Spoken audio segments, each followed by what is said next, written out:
ആൽപ്പൻ കിച്ചൻ്റെ മറ്റൊരു എപ്പിസോഡിലേക്ക് എല്ലാവർക്കും സ്വാഗതം. ഇന്ന് ഞാൻ നിങ്ങളെ പരിചയപ്പെടുത്തുന്നത് നമുക്ക് എളുപ്പം തയ്യാറാക്കാൻ പറ്റുന്ന ഒരു സ്ട്രോബെറി കേക്ക് ഡെസേർട്ടിനെ കുറിച്ചിട്ടാണ്. വളരെ കുറച്ച് ഇൻഗ്രീഡിയൻസ് മാത്രം വെച്ചിട്ട് നമുക്കിത് വീട്ടിൽ തന്നെ ചെയ്തെടുക്കാം. അപ്പോൾ ഇതിൽ ഞാൻ വിപ്പിംഗ് ക്രീം ഉപയോഗിച്ചിട്ടാണ് കാണിച്ചിരിക്കുന്നത്. വിപ്പിംഗ് ക്രീമിന് പകരം നമുക്ക് ഐസ്ക്രീം ഇതിന് വേണ്ടി ഫില്ല് ചെയ്തിട്ടും ഇത് ചെയ്തെടുക്കാവുന്നതാണ്. ഐസ്ക്രീം റെസിപ്പി ബ്രെഡ് കൊണ്ടുള്ളത് ഞാൻ നേരത്തെ ഒരെണ്ണം ചെയ്തിട്ടുണ്ടായിരുന്നു. അത് കാണാത്തവരുണ്ടെങ്കിൽ ഇതിൻ്റെ താഴെ ഞാൻ അതിൻ്റെ ലിങ്ക് കൊടുത്തേക്കാം. അത് കണ്ടിട്ട് ബാക്കി നിങ്ങൾക്ക് എല്ലാവർക്കും ചെയ്യാൻ പറ്റുന്ന രീതിയിലുള്ള ഒരു റെസിപ്പിയാണിത്. ഗ്ലാസ്സിലാണ് ഈ ഒരു ഡെസേർട്ട് ഞാൻ സെറ്റ് ചെയ്തെടുക്കുന്നത്. അപ്പം നമുക്കിത് കണ്ടു നോക്കിയാലോ എങ്ങനെയാണ് ഉണ്ടാക്കുക എന്നുള്ളതെന്ന്. സ്ട്രോബെറി കേക്ക് ഡെസേർട്ട് തയ്യാറാക്കാനായിട്ട് ഞാനിവിടെ ഇൻഗ്രീഡിയൻസ് എല്ലാം റെഡിയാക്കി വെച്ചിട്ടുണ്ട്.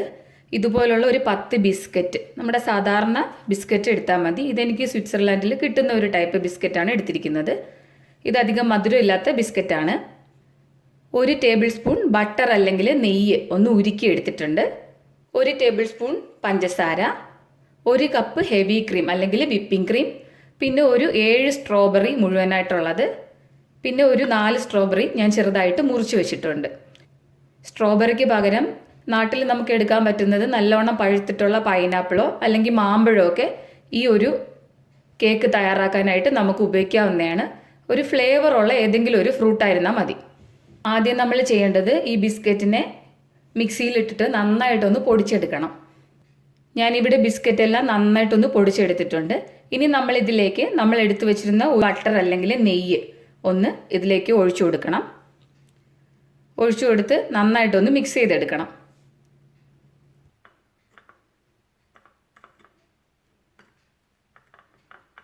കൈകൊണ്ട് മിക്സ് ചെയ്യുന്നതാവും നല്ലത്. നെയ്യ് ഇവിടെ ഞാൻ ബിസ്ക്കറ്റുമായിട്ട് നന്നായിട്ടൊന്ന് കുഴച്ചെടുത്തിട്ടുണ്ട്. ഇനി നമ്മൾ ചെയ്യുന്നത് ഞാൻ മുഴുവനോടെ എടുത്തു വെച്ചിരുന്ന സ്ട്രോബെറിയും ഷുഗറും കൂടെ മിക്സിയിൽ ഒന്നിട്ടിട്ട് നല്ലതുപോലെ അരച്ചെടുക്കണം.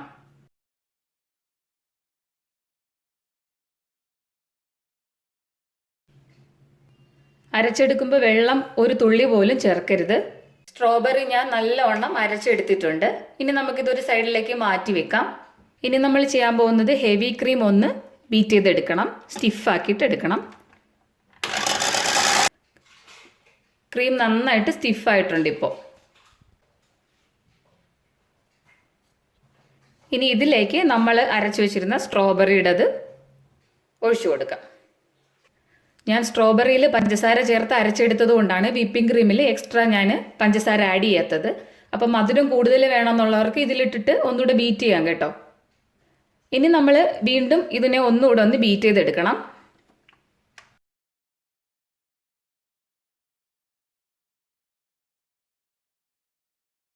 കണ്ടില്ലേ, ഇതിപ്പോൾ നല്ല ക്രീമി ആയിട്ടുണ്ട്. അപ്പോൾ ഈ ഒരു കൺസിസ്റ്റൻസിയാണ് നമുക്ക് ഈ കേക്ക് ഉണ്ടാക്കാനായിട്ട് ആവശ്യം.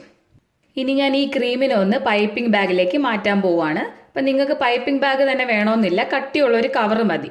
ഇത് നമുക്കൊന്ന് സെറ്റ് ചെയ്യാൻ വേണ്ടിയിട്ട് മാത്രമാണ് ഈ ഒരു പൈപ്പിംഗ് ബാഗിൻ്റെ ആവശ്യം. പൈപ്പിംഗ് ബാഗിലോട്ട് നിറയ്ക്കുമ്പം താഴെ അറ്റം കട്ട് ചെയ്ത് കൊടുക്കരുത്, അല്ലാണ്ട് വേണം ഇത് നിറച്ചെടുക്കാൻ.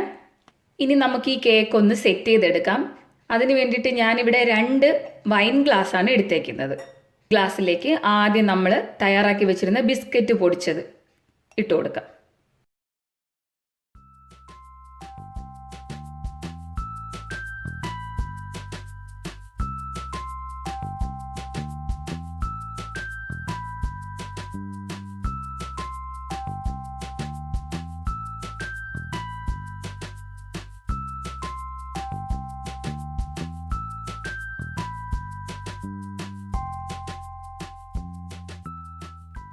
ഇനി നമ്മൾ ഇതിലേക്ക് ഈ ക്രീമാണ് ചേർത്ത് കൊടുക്കാൻ പോകുന്നത്. അപ്പോൾ ഇപ്പോൾ വേണം ഇതിൻ്റെ അറ്റം ഒന്ന് കട്ട് ചെയ്തെടുക്കാൻ. ഇതിങ്ങനെ സെറ്റ് ചെയ്യാനുള്ള എളുപ്പത്തിന് വേണ്ടിയിട്ടാണ് ഞാൻ ഈ പൈപ്പിംഗ് ബാഗ് തന്നെ എടുത്തത്.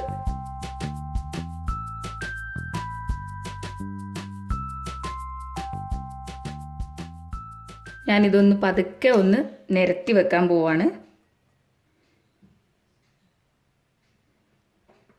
ഇതുപോലെ തന്നെ ഈ ഗ്ലാസ്സിൽ ചെയ്തെടുക്കാം.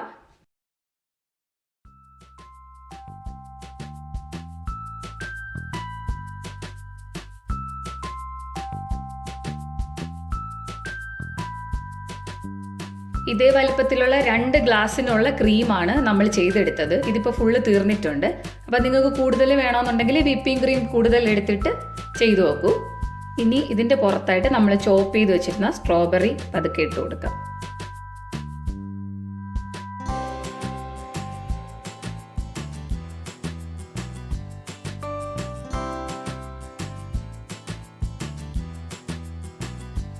ഇനി വീണ്ടും അടുത്ത ലെയർ ബിസ്ക്കറ്റ് പൊടിച്ചത്.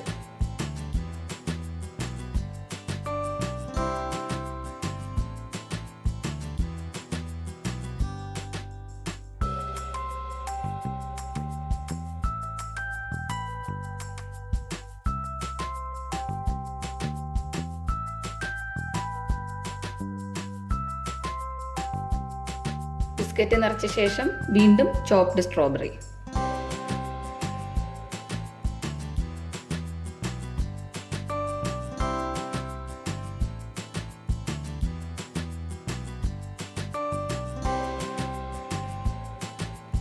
ഇവിടെ ഇപ്പോൾ നമ്മുടെ സ്ട്രോബെറി കേക്ക് ഡെസേർട്ട് തയ്യാറായിട്ടുണ്ട്. ഇനി നമുക്കിതൊന്ന് ഫ്രിഡ്ജിൽ വെച്ചിട്ട് വേണം ഉപയോഗിക്കാനായിട്ട്. അപ്പോൾ നമ്മൾ ഈ ബിസ്ക്കറ്റിൽ ആഡ് ചെയ്തിട്ടുള്ള ബട്ടർ അല്ലെങ്കിൽ നെയ്യും കൂടെ ഒന്ന് കട്ടി പിടിച്ചിട്ട് ഇത് കുറച്ചുകൂടി ഒന്ന് കട്ടിയായിട്ട് കിട്ടും. ഫ്രീസറിലൊന്നും വെക്കണ്ട, ഇങ്ങനെ തന്നെ ഉപയോഗിക്കാം. ഈ വിപ്പിംഗ് ക്രീം കിട്ടാത്തവർ ഇതുണ്ടാക്കാതിരിക്കേണ്ട. ഇതിന് പകരം നമുക്ക് ഐസ്ക്രീം നിറച്ചിട്ടും നമുക്കിത് ചെയ്തെടുക്കാവുന്നതേ ഉള്ളൂ. അപ്പോൾ ഐസ്ക്രീമിൻ്റെ റെസിപ്പി ഞാൻ ഇതിനു മുമ്പ് ചെയ്തിട്ടുണ്ട്. ഞാൻ അതിൽ ഏലക്കായാണ് ഫ്ലേവർ കൊടുത്തിരുന്നത്. ഏലക്കായ്ക്ക് പകരം നമുക്ക് നാട്ടിൽ കിട്ടുന്ന പൈനാപ്പിളോ മാമ്പഴമോ എന്താണെന്ന് വെച്ച് കഴിഞ്ഞാൽ അത് ഉപയോഗിച്ചിട്ട് ഞാൻ അതിൽ പറയുന്നുണ്ട് മിക്സിയിലൊന്ന് അടിച്ചെടുക്കണമെന്ന്. അപ്പോൾ ആ കൂട്ടത്തിൽ ബ്രെഡൊക്കെ അടിച്ചെടുക്കുന്ന കൂട്ടത്തിൽ ആ ഫ്രൂട്ട്, ഏലക്കായ്ക്ക് പകരം ഫ്രൂട്ട് ചേർത്തിട്ട് അടിച്ചെടുത്തിട്ട് ഇതുപോലെ തന്നെ നമുക്ക് ഉപയോഗിക്കാവുന്നതാണ്. ഈ ഒരു ഷേപ്പിനാണ് ഈ കേക്ക് ഉണ്ടാവുക.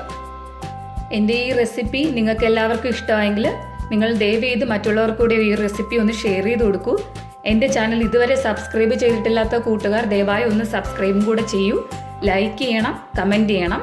അടുത്ത എപ്പിസോഡിൽ മറ്റൊരു വീഡിയോയുമായിട്ട് നമുക്ക് വീണ്ടും കണ്ടുമുട്ടാം.